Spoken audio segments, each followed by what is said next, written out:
గతంలో ఎప్పుడు లేని విధంగా సీఎం చంద్రబాబు నాయుడు గారు తన పార్టీకి చెందిన నేతలకు క్లాస్ తీసుకుంటున్నారని తెలిసింది. వీళ్లలో మంత్రులు, ఎమ్మెల్యేలు ఉండడం గమనార్హం. కూటమి అధికారంలోకి రావడమే ఆలస్యం. ఆకలిగా ఉన్నట్టుగా చాలా మంది ప్రజాప్రతినిధులు అడ్డుగోలుగా వ్యవహరిస్తున్నారు. అధికారం ఉండగానే ఇంటిని చక్కదిద్దుకోవాలనే ఉద్దేశంతో నిబంధనలకు తూట్లు పడడానికి కూడా వెనుకాడడం లేదు.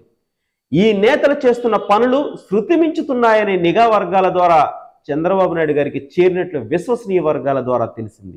అలాంటి నేతలను ఒక్కొక్కరిగా పిలుచుకొని గట్టిగా క్లాస్ తీసుకుంటున్నారని అత్యంత సన్నిహితులు చెప్పుకుంటున్నారు. గతంలో వైసీపీ హయాంలోనే మేలు అనుకునేలా నాయకులు ఇష్టానుసారంగా ప్రవర్తిస్తున్నారని, ఇసుక, మట్టి, అలానే భూమి ఆక్రమణలకు పాల్పడుతున్నారనే ఆరోపణలు ఉన్నాయి.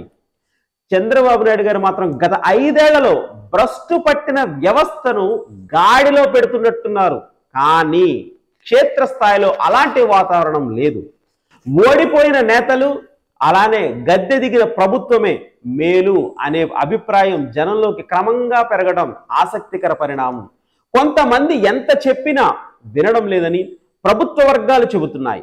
మామూలుగా అయితే చంద్రబాబు గారు కన్నెర్ర చేస్తేనే భయపడే వాళ్ళని ఇప్పుడు ఆ పరిస్థితి లేదని టీడీపీ సీనియర్ నాయకులు వాపోతున్నారు. మరి ముఖ్యంగా మొదటిసారి ఎన్నికలు, అలానే వయస్సు రీత్యా ఇక రాజకీయ భవిష్యత్తు ఉండదని భావించిన నేతల చేతులకు హద్దు అదుపు లేదని సమాచారం. ఇలాంటి నేతలకు చంద్రబాబు నాయుడు గారి క్లాస్ తీసుకుంటున్నప్పటికీ పెద్దగా మార్పు రావటం లేదంటూ కూటమిలో గుసగుసలు వినిపిస్తున్నాయి.